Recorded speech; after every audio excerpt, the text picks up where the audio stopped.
Western cultures and Islamic cultures are very different. For our Western cultures, we are pretty much live and let live. For Islamic culture, everyone is supposed to live as Muhammad did and follow Islamic texts, or else they can face some stiff penalties up to death.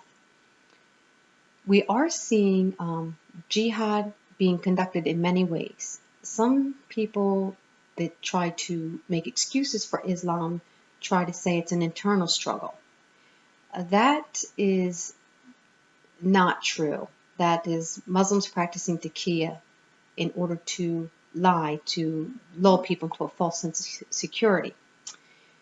There are many types of jihad besides the terroristic one of going in and blowing a place up or murdering people that are non-Muslim. One of them is hijra. That is where you immigrate or have refugees flood a country and start to spread your doctrine that way. Another is cultural jihad. In Germany, there are Muslims demanding that pork be removed from the diet.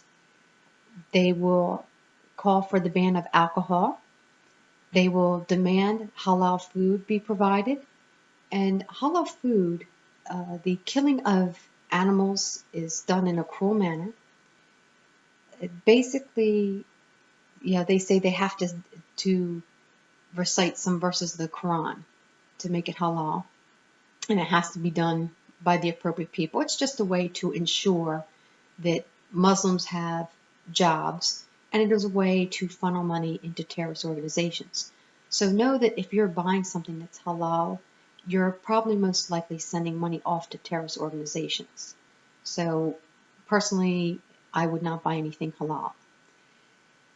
They also have, in the cultural jihad, they make sure to have this phrase of Islamophobia, which was a phrase that was coined expressly to just shut down any conversation, any critical thought on what is going on with Islam. It is just the same liberal social justice warrior tactic to shut down any type of dissenting speech, because they really know that if you could have a discussion, you would easily be able to prove your point. So they just try to shut it down right away by calling you a bigot or an Islamophobe. Being phobic is an unrealistic fear. It's but it's like, it's not phobia if you're frightened of somebody that routinely calls for raping non-Muslims, that beheads people, that supports violent jihad, the oppression of women. So that's not really a phobia to be critical speaking about that. We are seeing from the liberals where you will see people say, oh, in solidarity, I'm going to wear a hijab to show solidarity with Islamic women. The hijab is meant to oppress women. So really you're showing solidarity with the oppressors. I just think it's funny that if somebody were to have like a Mexican theme party and they have sombreros, the liberals would be up in arms about how racist and bigoted that is. So you don't even have a consistency in the logic. You'll have a problem if somebody wears a sombrero, but you won't have a problem if somebody wears a hijab. So the inconsistency there shows you that they haven't really thought out their views. We also have something called monetary jihad, and that usually involves suing somebody, even though you don't have a case. A great example that's going on in California right now is there's a little string of coffee shops. They have 6 of them. And it's owned actually by a Muslim woman. But you have a group of Muslim women that claim that when they were at one of the coffee shops, they were told to leave before they wanted to leave, and they felt that it was racially motivated. Islam is not a race. Any race can be a Muslim. But they're basically trying to say it was bigoted. So they're trying to sue this little company. And lawsuits are expensive even when you haven't done anything wrong. So this company might go out of business just because they're being spiteful. And you're thinking, well, it's a Muslim woman. You think they would drop it. Well, perhaps it's a Muslim woman that is not exactly following the faith the way that they see that they think that she should. It's very strict. So if they have something against her, they band together to destroy her. Very lovely. Then you have rape jihad. That is going on quite a bit in Europe. Sweden is now considered the rape capital of Europe. You have Rotterdam in England, which they had Islamic men doing rape grooming gangs, and they were grooming young girls and raping them and prostituting them.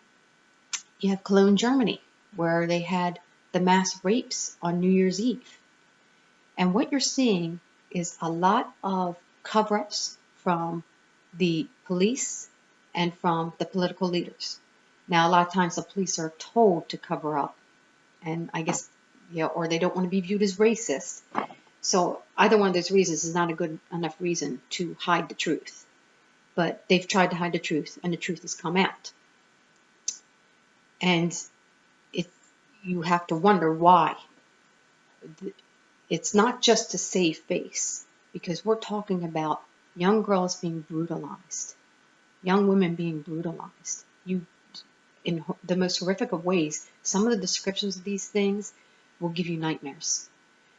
And I'm not going to do that here because I don't want to be that cruel. But it really, the barbarism that goes along with these rapes is astounding. You can't even dream this stuff up in your worst nightmares. So for the authorities to hide that, shame on them. I just, it just is stunning that these girls don't get the help that they should have. So you have that. And we see this going on a global level. For Western countries, they are ignoring the security of the people. They are draining them of funds and spending it recklessly. They are giving to third world countries that hate Western countries. They spend money on refugee resettlement, on giving refugees welfare, housing, medical, food, sometimes spending money.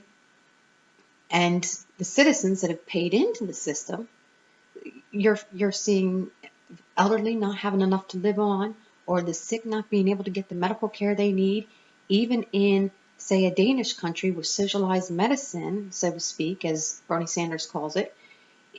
They're not getting all the care that they need. Their people are suffering. And when these refugees come in, they're usually military-age men, they will dump the drinks out of the bottles to return for the cash. They will be ungrateful and throw the food on the ground, and this isn't good enough. And if they were true refugees, you'd think there would be some gratitude. There isn't. And you have also in the cultural jihad where if they work for somebody, they will demand extra pair time at work, which it's a lot of extra time, so it can really interfere with the workday. They ask to be, or demand actually, to be exempt from duties that are essential to the job. Say you have a man that's supposed to be delivering liquor orders to restaurants. They'll say, well, I can't take that off the truck. It's against my religion. Well, you knew you were delivering alcohol when you took the job. So then they have to hire another person to ride along in the truck to unload the liquor because he won't do it. It's against his religion. And the company's stuck because it's like, well, if I fire him, then I'm going to be sued because they're going to say I'm bigoted against his religion. When really it's he won't do his job that he was hired to do. This is what he was hired to do. The waitresses may refuse to serve alcohol. So you have that sort of thing going on there. And that puts company in a bind where they have to either hire more employees to get the work done or risk lawsuits and potentially, if it's a small enough company, be put out of business. Then you have in New Jersey where they had a group of Muslim parents had gone in and demanded to have a particular holiday off. And the school district was like, this is only a couple days notice. We set our calendar like the year in advance. This would inconvenience thousands of families. So we can't just shut down the schools because it's district-wide. We can't do that. What we will do is we will let your children have the day off and it will be excused. That is a reasonable accommodation. And they were very unhappy about that, and actually a little bit on the threatening side, and saying, you wait till we have the numbers, you are going to do it our way. And this is what you see with Islamic communities. They do a stealth jihad until they have the numbers, and then they get increasingly vocal and violent. And you see the violence start to rear its head when they're 5 to 10% of the population. Now, some of them kind of may, I think in this country, are like jumping the gun a little bit, like you saw San Bernardino. It was like, oh, it's not time for that sort of violence. You're supposed to wait. Yeah, I know it's not funny, but it's like that. It's like they jumped the gun. So you also have where in Islamic texts, dogs are not to be kept as pets. They don't like dogs, and it was actually Muhammad that had an issue with dogs. And in England, I believe, in some of their parks now, you have Muslims demanding that dogs not be allowed in the parks. So they're really trying to push their way on people. Now, my take is dogs are a good judge of character. So I can see why Muhammad did not like dogs. So all these things are demands on, Westerners to make changes in their lives. And that would be you're complying with Sharia law. Now, for me, I'm not going to comply with Sharia law. And I recommend as, a bit of defiance against this, that nobody follows it. You keep giving and saying, oh, well, I can make this concession. It's not that big of a deal. But you keep making concessions, and before very long, you're going to see that we're wearing burqas and that you have no control over what happens to your daughters. If you have young boys, they're not safe from being raped either. I think actually now in Europe, there are more men coming out and saying that they're being raped by Muslims as well. In their culture, rape, they view it as a fantastic weapon to use because it is degrading, it is demoralizing, and for people that have been raped, it can be such a harrowing experience, especially as brutal as they do it, that you may be emotionally damaged for life. Well, you will be. And for some people, they may break mentally or emotionally. They may be destroyed and not be able to be the same ever again. So these are all things we need to be fighting against. Now, there is a respected scholar, a Canadian. He is Muslim, and he's also a Muslim scholar. His name is Tariq, I'm probably pronouncing it wrong, Fatah. So that's Tarekfatah.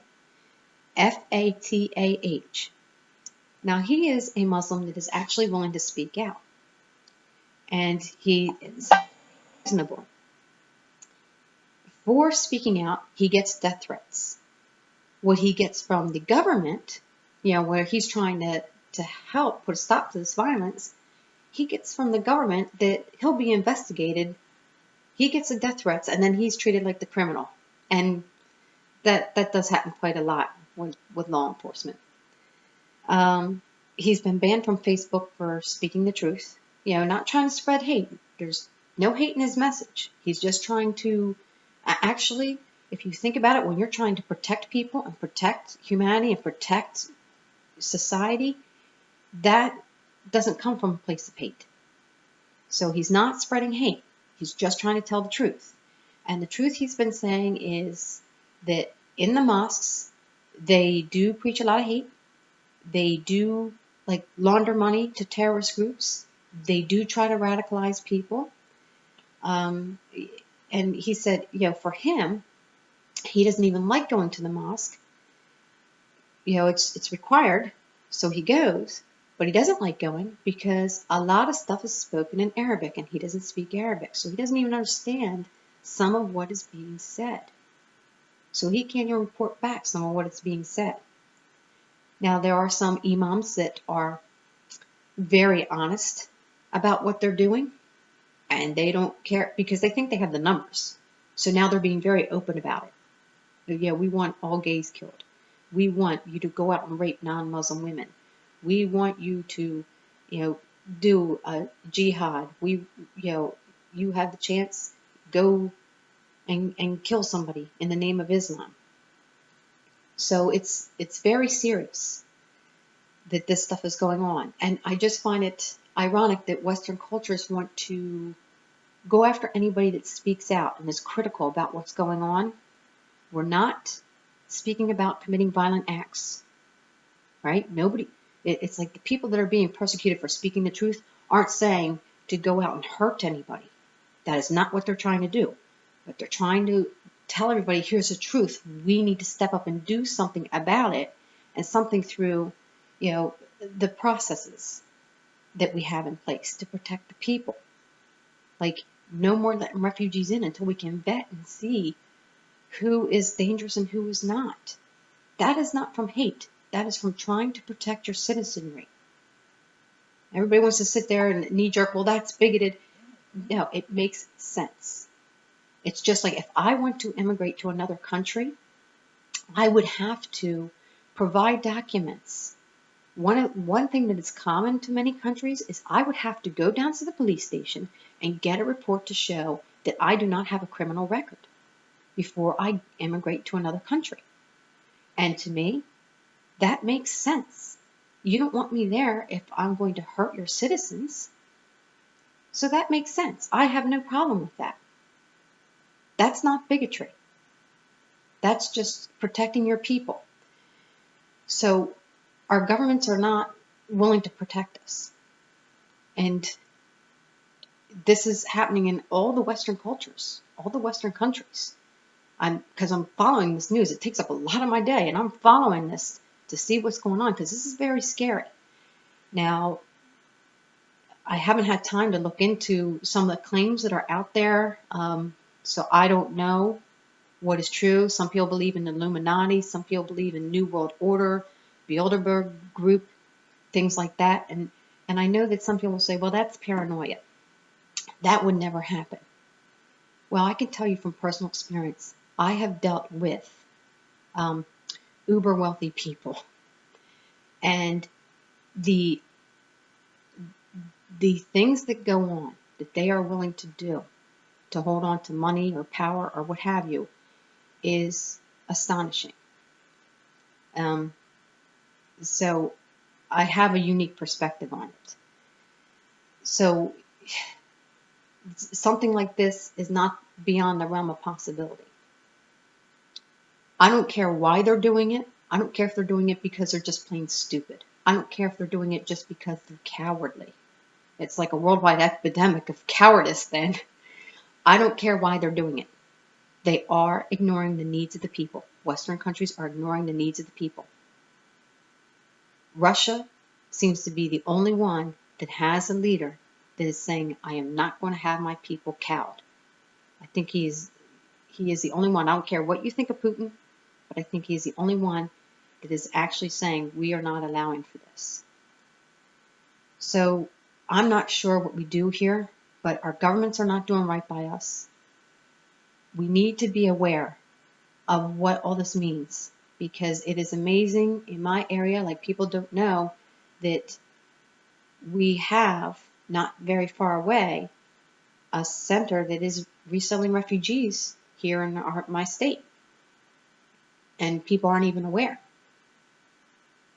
And it's just scary that people are just kind of going along. I know everybody's busy. I know everybody has a lot to do. But this is something that can impact your kids. And I'm not trying to frighten everybody. I'm not trying to make everybody do hateful things, but this is just something that is not acceptable. I had somebody upset with the U.S. because he's like, he's had a friend that is being persecuted for being an atheist in this Islamic country, and the man has been waiting 2 years to get into the U.S. Meanwhile, a Muslim who's not being persecuted in their country, this is not in Syria, right, is not being persecuted, he was here within 7 months because the Muslim community said they needed him to teach them Arabic or something like that. And it's like, how come somebody who's not in danger gets to jump ahead of the line of people who are law-abiding citizens that are really being persecuted? That makes no sense. Unless you're really trying to do harm to the country. So it is a global issue. Islam does not get along anywhere. They've done terror attacks globally. England, Spain, US, France, Brussels, most of Africa. Other countries are having trouble. China, Australia, Canada. It's like there doesn't seem to be a part in the world where they've settled that is not having difficulties with them. There's only one common denominator, and it's Islamists. That's the only thing that we all have in common. So, that tells you that the problem is with Islam. I want people to wake up. I want people to understand what's at stake. The future of our children is at stake. I have a boy. So you're thinking, well, he'd be safer. Well, I don't want to raise him into a situation where he can't have a normal relationship with a woman, where the Islamic way of relating with women is just psychologically damaging for both parties. It's not a normal way to interact. There's no love there. There's no human connection. And this is not anything I would want for my child. I would want them to have a normal, healthy, happy relationship. Not to mention the fact that I know some wonderful young girls that I would not want to see oppressed. I would not want to see their spirits crushed. I would not want to see them in pain. I would not want to see them, just emotionally destroyed. So I'm like pleading with people to please pay attention and please read this stuff. Read what they believe. They might try to tell you that you can't understand the text because it might lose meaning in translation from Arabic. That's total bunk. That's them practicing taqiyya again. But you gotta stop closing your mind and just trying to bury your head in the sand and try to say, oh well, that's just somebody who's hates Islamists, is bigoted and hates Muslims. No, and the thing is that for some Muslims, I don't know. I'm sure there are some that don't know what they're following. I mean, you have this scholar in Canada that says he's supposed to be the Muslim scholar. He is a Muslim, and he's supposed to have studied it. And he's sitting there saying he doesn't know everything that goes on in the mosque because they're speaking in Arabic, and he doesn't speak Arabic. So he may know a lot of what's going on from his studies, but he doesn't know everything because of how some of it is hidden. And that's probably on purpose because they know that he's not fully on board with everything. So just please research. Please, if you can, if you're in the United States, contact your congressman. Let them know that you don't want refugees selling in your state. And it's not born from hate.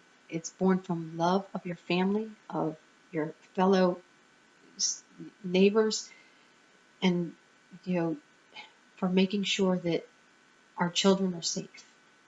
Thank you.